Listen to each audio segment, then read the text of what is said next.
Coming up on State of Events, fans mourn the death of Los Angeles icon Nipsey Hussle. And SF State students react to the mosque terrorist attacks in New Zealand. State of Events starts now.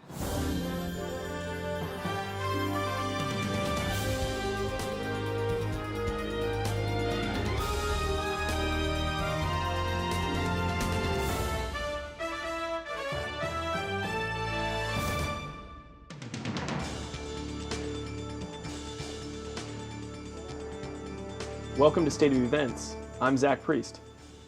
And I'm Ashley Loessa. Let's get down to our top story.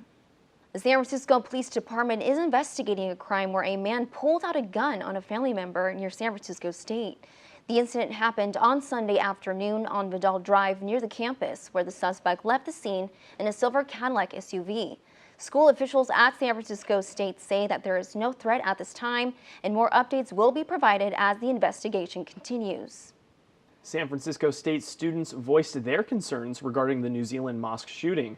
Reporter Alexandria Hernandez has the story. Students and faculty gathered together at SF State for a campus discussion concerning the terrorist attacks on two mosques in New Zealand. I live in America. In America, this happens too often. Quite frankly, I think we're very desensitized to a lot that's happening in the world. So it's very critical. It's a personal commitment of mine to try to engage with people on a personal level about some of this stuff so that I can really make a difference from that more authentic space. 50 people were killed in Christchurch, New Zealand after a gunman opened fire. Authorities discovered an 87-page manifesto filled with anti-immigrant and anti-Muslim speech. We often think that it's only in the U.S. where these type of racist acts occur, and we forget about the bigger picture where it's a worldwide issue. New Zealand's Prime Minister and other politicians passed legislation banning all semi-automatic weapons just days after the tragedy. In the U.S., countless mass shootings have occurred in the last few years, yet gun control is a topic that is still frequently debated. Acknowledging the root of the issue, that this isn't necessarily something that we can only legislate away. While I do think that is a component of the issue, our lawmakers across the world need to address this adequately. I think we're not doing enough as a nation, as a world, to fix these issues. Having a sense of community and having it start in the schools could really have a big effect. For State of Events in San Francisco, I'm Alexandria Hernandez. The trial for the ghost ship fire begins today in Oakland. 2 years after the deadly fire killed 36 people, Derek Almana and Max Harris have been charged with 36 counts of involuntary manslaughter. Almana was the master tenant who leased the building and converted it into an artist collective for many local musicians. Harris lived in the warehouse as the creative director and helped organize the music event that night 2 years ago. The fire department stated that the building was a fire trap, citing the lack of fire exits, electrical wire protection, and makeshift stairways as the cause for the fatalities. Both suspects will begin their trials today and are likely in for a long process through the court system. Shots were fired on a freeway near Martinez Sunday night. California Highway Patrol responded to shots being fired late Saturday night on Highway 4 near Martinez. The driver was headed westbound in the highway when a car started tailgating them. They pulled off the road to let the car behind them pass over. Pulling over, the suspects in the car began yelling at the victims. Shortly following the dispute, the suspect pulled out a handgun and fired 2 shots into the windshield of the vehicle. Both victims ducked under the dashboard to avoid the bullets. The suspect then got back into his car and fled the scene. No one was injured in the incident. However, the suspect is still on the run. If you have any information on the suspect, California Highway Patrol urges you to call. The family of a 4-year-old Oakland boy shot in the head calls on Governor Gavin Newsom to let the father in jail visit his son. 4-year-old Naval Jackson is in critical condition after accidentally shooting himself in the head with his mother's boyfriend's gun last week. The boy is on life support at Children's Hospital in Oakland, where he has undergone surgery with no sign of brain activity. The boy's father, Nathan Jackson, is an inmate at Salinas Valley State Prison, where he is serving a 9-year sentence for assault with a weapon. Jackson is a level 4 inmate where community leave is not granted to him, but his family hopes their plea to Gavin Newsom will make an exception. A tent city in San Jose has been shut down after the city was the one who sanctioned it. The FAA deemed the current location of the village unfit for residential use. They cited the noise from incoming airplanes at Manita San Jose International Airport as the cause for the location being unfit. The city of San Jose has promised to find a new location for the residents. However, they have been hitting many roadblocks in their search. Residents of the closing village have been given a 30-day voucher to a hotel nearby. Authorities say if there is no location found by the end of the 30 days, then the homeless people will most likely move back into their older location by Coyote Creek. The U.S. Environmental Protection Agency announced an $86,000 settlement with Tesla over hazardous waste violations. The violations were discovered during an unannounced visit by inspectors at the company's Fremont factory in 2017. Tesla failed to comply with air emission standards for equipment leaks, violated management requirements for generators of hazardous wastes, and failed to make proper waste determination for certain waste made at the plant. The settlement includes a $55,000 payment to the Fremont Fire Department to buy emergency response equipment, such as drone with hazardous waste sensors, and a second device to detect unauthorized drone that could disrupt an emergency response. The settlement also includes a $31,000 fine. For those of you scared of heights and hot air balloons, here's a story that will scare you even more. 3 people were injured in Yountville after a hot air balloon hit a power line. The incident happened on Monday morning, where 1 person was taken to the hospital by helicopter with serious injuries. 2 other people suffered minor to moderate injuries and went to the hospital by ambulance. Next on State of Events, Trump is planning to cut off aid to 3 Central American countries. That story is up next. And then find out how tractors have improved agriculture in Yolo County. Stay tuned.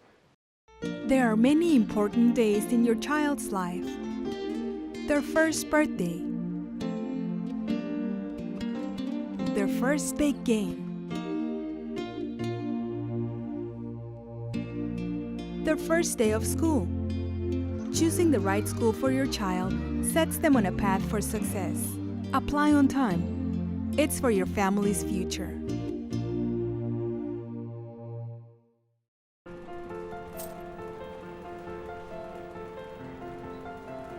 No matter how much you give, every cent donated can turn into something useful.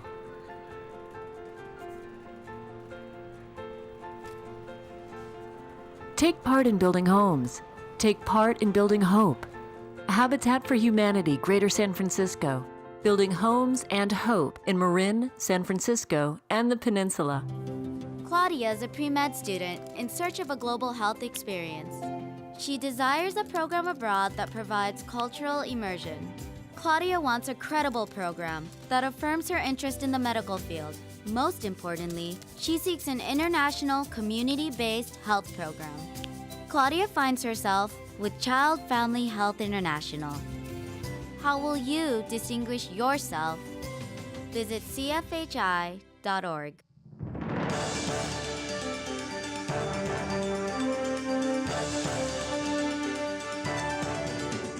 Welcome back to State of Events. Reporter Lisa Liberniak has a closer look on the growing agriculture industry just a few hours away in Yolo County. I'm Lisa Liberniak for State of Events, and I'm at the dairy cattle facility at UC Davis. Over 300 cows reside here, but behind me is probably only about 35, I would say. But they play a major role in UC Davis's agriculture program for research purposes. Some of the research involves areas such as nutrition, environmental sustainability, animal welfare, genetics, and herd health. One fun fact is that milk from the dairy is sold to Hillmar Cheese Company, located in California. Yolo County is known for its agriculture, and just around the corner from Dairy Road in Davis, you can find tons of farms such as Van Brothers Almond Orchard.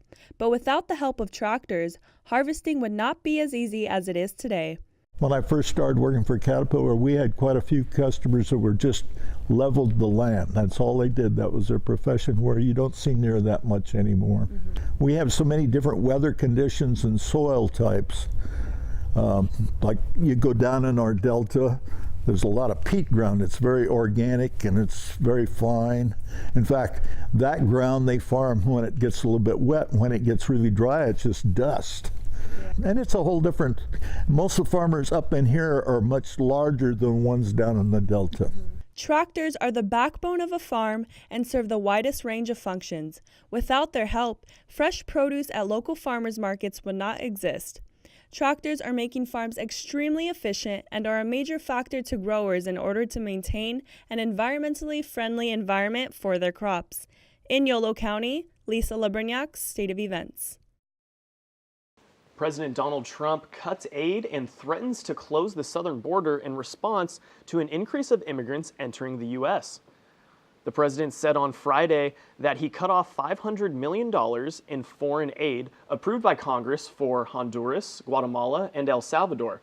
Trump blamed the Central American governments for not doing enough to prevent the influx of immigrants, which U.S. officials say is overwhelming immigration controls at the southern border with Mexico. Trump declared in a series of tweets that he will close the border this week if Mexico does not make progress. The decision to close the border could come with economic setbacks such as food shortages, rising prices, people out of work, and a decreased stock market. Now we're going to toss things over to reporter Samuel Chua for the World News Roundup. Thanks, Ashley. There's so much happening around the world. A Vietnamese woman accused of using a nerve agent to assassinate the half-brother of North Korean leader Kim Jong-un has escaped the death penalty in Malaysia. Tuan Thi Huang has accepted a lesser charge of causing hurt by a dangerous weapon.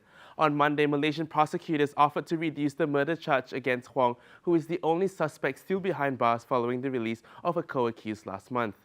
The judge sentenced Huang to 3 years and 4 months in jail starting from her date of arrest in February 2017. But Huang's lawyer said that he expected she could be released as early as May this year. In light of the topic regarding the death penalty, the country of Brunei announced that the punishment of gay sex and adultery will include death by stoning. It will start this Thursday, April 3rd, and the move is part of an implementation of Sharia law. Other punishments like the amputation of a hand and a foot for the crime of theft will also be installed. Human rights groups were quick to express their horror, with Amnesty International urging Brunei to immediately halt implementing the new penalties, which they call vicious and inhumane. And to end with a happier note, pickle lovers, this story is for you. I'm excited to announce McDonald's new McPickle burger. Just kidding, it was an April Fool's joke. The company in Australia shared this photo of a so-called McPickle that looks just as it sounds, with pickles layered between melted cheese, ketchup, and sesame buns. Although it was a joke, some people took it seriously and actually wanted a bite. One clearly disappointed pickle fan wrote, "OMFG, if this is an April Fool's joke, I'ma be mad." To rub salt in the wound, McDonald's Australia added a comment to their Instagram post that it was available until yesterday. Sorry, pickle fans. Well, that's it for your World News Roundup. Back to you guys at the desk. I can't believe that pickle burger's fake, dude. Nothing beats a McDonald's pickle. Well, the New York Fire Department is cracking down on escape rooms across the city. The department has issued 7 vacate orders across the city. 4 escape rooms have already been shut down, and 3 others are partially shut down. This comes in the wake of 5 teens that died in Poland at an escape room that caught on fire. The girls were locked in the room and had to find a way out. When a fire broke out, they had no way of getting out of the room, and the building burned down. The New York Fire Department found that 21 violations were in order for multiple reasons that ranged from safety hazards to evacuation routes to operating at max capacity. 9 locations were issued fines, as well as the fire department promises to keep tabs on the locations that they remain open. Measles are making a comeback, and it's in the worst way possible. The CDC has found themselves fighting a virus that was eradicated in the year 2000. They have confirmed over 387 cases across 15 states that occurred between January 1st and March 28th. The CDC defines an outbreak as 3 or more confirmed cases in the same area. They have confirmed 6 major outbreaks across 4 states, which include New York, Washington, New Jersey, and California. The CDC states that the outbreaks are directly correlated to parents who are not vaccinating their children, which has become increasingly popular in the last few years. The last major outbreak of measles was in 2014, when about 600 cases were confirmed. The CDC says that this outbreak is on track to surpass 600 cases. Next on State of Events, find out why people are rethinking their trip to Santa Cruz. And baseball season is finally upon us. Sports reporter Nicole Gitsky has more on that after the break.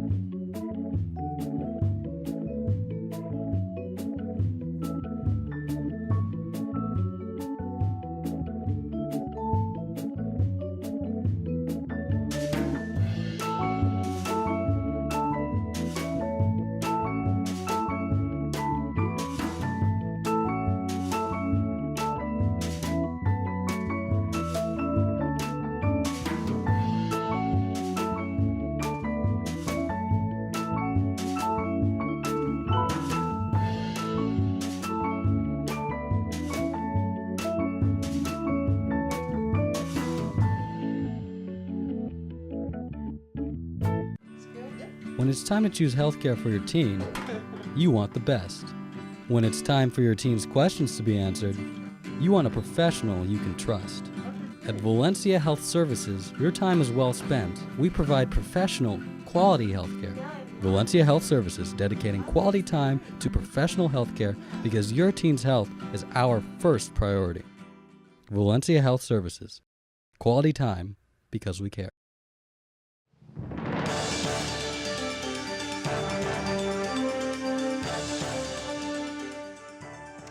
Welcome back to State of Events. Lots of drama in the entertainment world, starting with the tragic death of Nipsey Hussle. The legendary Los Angeles philanthropist, entrepreneur, and rapper was shot dead at his clothing store called Marathon in South Los Angeles as he was promoting clothes and speaking with locals. At about 3 p.m., Nipsey was shot in the head outside the front doors to his store. He was quickly transported to the hospital where he was later pronounced dead. The investigation is still ongoing, and the department is working to bring these people to justice as soon as possible. 2 other people were also injured in the shooting, but their injuries were not life-threatening. Police identified Eric Holder as the prime suspect and are asking the public to report any information they might have. A tragedy for all Nipsey fans indeed. Back here in the Bay, a horror film, former baseball player, and a Castro closure keeps the fans buzzing. Here's Karen Alarcon with the entertainment scoop. Thank you, Ashley and Zach. Here's the latest entertainment news creating headlines. Jordan Peele's new horror film, Us, is scaring people from visiting Santa Cruz Boardwalk. A Twitter user wrote that Santa Cruz is canceled, while another joked that they won't be returning to school. CEO of the Santa Cruz Area Chamber of Commerce predicts that it would actually attract more tourism. Boardwalk spokesman said that the amusement park had a strong number in attendance during the weekend, but wasn't sure if it had to do with the weather. However, they did see an increase in guests riding the Haunted Castle and Fright Walk, but still unsure if it's related to the movie. On to more entertainment news. Former Oakland A's player Jose Canseco launched a podcast Wednesday where he talks not just baseball, but everything from finances to divorce and marriages, baseball, Sasquatch, aliens, and the galaxy. Canseco made headlines when he exposed Alex Rodriguez by saying, "One of the biggest liars I've seen in my life." On his podcast, he dished that Rodriguez had cheated on J-Lo with his ex-wife, Jessica, amid proposing to Lopez, and goes into detail as how A-Rod met Jessica. Last but not least, a staple in the Castro, the cafe closed Sunday for a remodel that will last until June or little longer in hopes to bring back the bar as it once was. The patrons want to create a brand new state-of-the-art bar and nightclub. The cafe is an attraction to the younger crowd of the LGBT community and their friends. Though the closure is temporarily, Firewood Cafe is permanently closing on 18th Street. The cafe plans to reopen in time for Pride around June 17th as all goes well. Bow and Toad Hall are about to get more crowded. That concludes the entertainment roundup for this week. Check out our website at stateofevents.net. I'm Karen Alarcon. Back to you two at the desk. Protesters in Chicago gathered around the office of the attorney responsible for dropping all charges against Empire actor Jussie Smollett. The city's police union rallied outside of Cook County Attorney Kim Foxx's office on Monday, clashing with a counter-protest in support of Foxx. The union protested against Foxx's decision to drop the 16 felony disorderly conduct charges against Smollett, who was accused of staging a hate crime against himself in January. The police department spent about $130,000 in overtime as police searched for the criminal of the alleged attack. Foxx has faced criticism for her decision and for removing herself from the case, allowing her chief deputy to make the decision to drop the charges. Foxx says that the result is not uncommon in a low-level felony case where the accused has no criminal history.